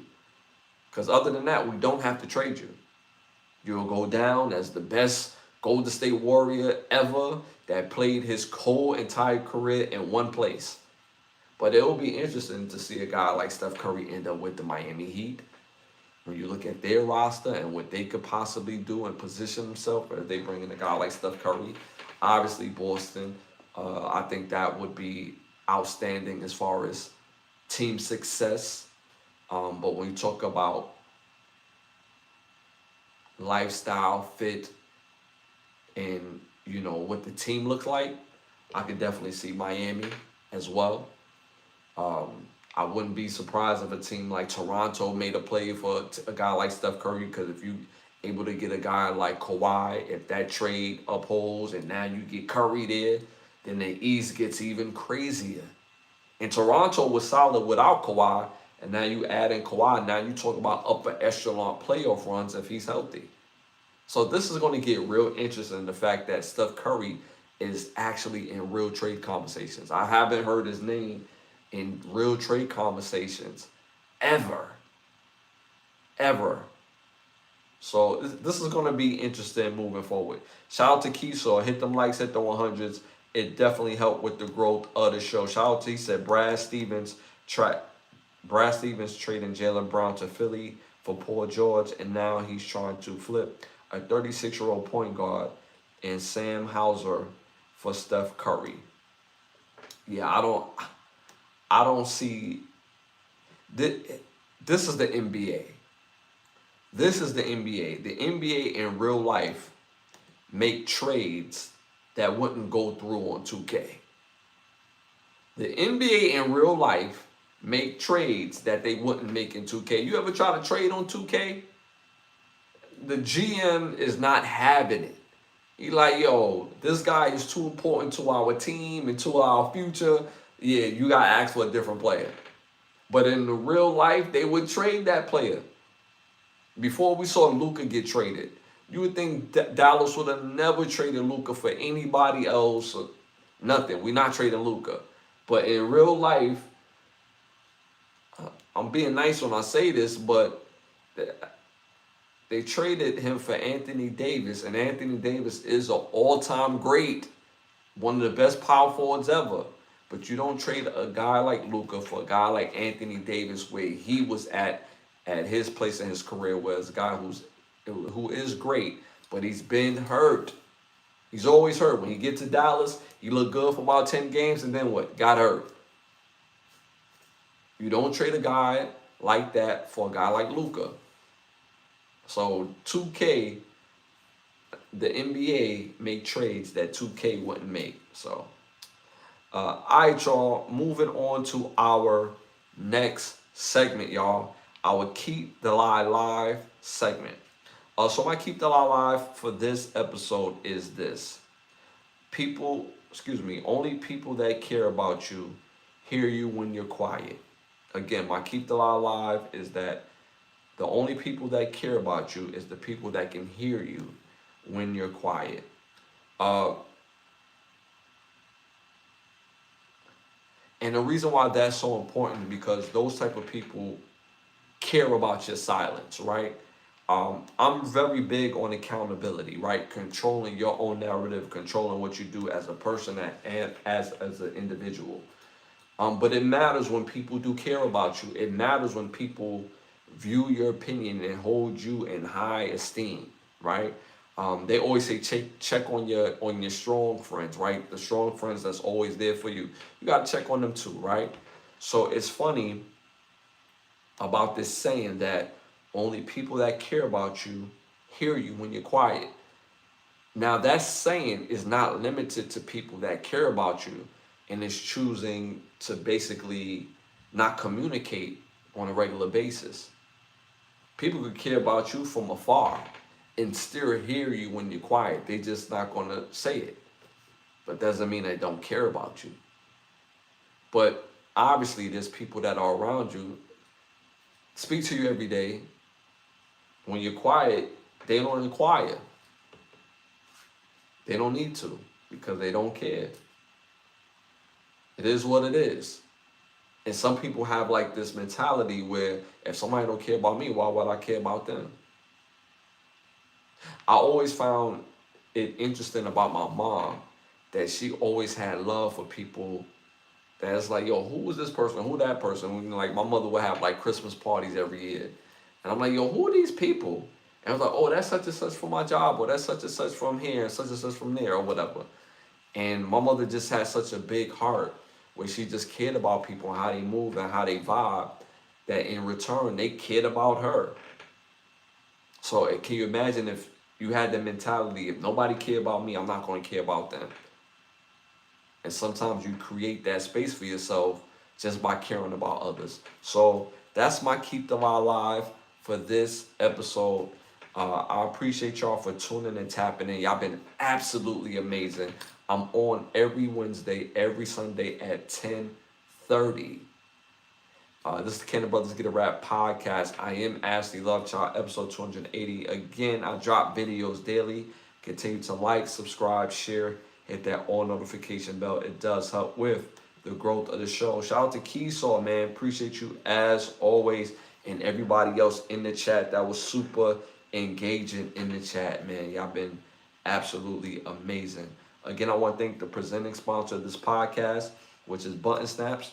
Again, where you get the finest of movies, shows, documentaries, and original content for your viewing pleasure of $4.99. Again, that's Button Snaps. That's the word button, hyphenated sign, the word snaps.com. Also, be on the lookout for that new music app, that new OUV Records music app. I'm telling y'all right now, we're going to change the course on how music is given by artists to the supporters, people that really support you, and not having to go through Spotify and Apple and to continue to get robbed by these companies, robbing the artists. And we're going to change the aspect on how artists is able to move music in today's age, because the way we move music through streaming, it doesn't benefit us as artists, and it robs y'all of a better listening experience and a very long-lasting experience. So just be on the lookout for that. That new OUV Records app is going to be absolute fire. Again, I appreciate y'all for tuning and tapping in. If you don't know, I'm Ashley Lovechild, Can the Brothers Get a Rap podcast, episode 280. We talk about everything over here. I drop videos daily, so look out for them videos coming up. Continue to engage, and I jump in the chat as well in those while I jump in the comments as well, and to show love. So again, I appreciate y'all's support. Again, I'm going to see y'all this Wednesday live at 10:30. Make sure you come back, tell a friend, to tell another friend, and we have these great conversations. I'm going to see y'all soon. Y'all already know it ain't nothing but love, and I'm out.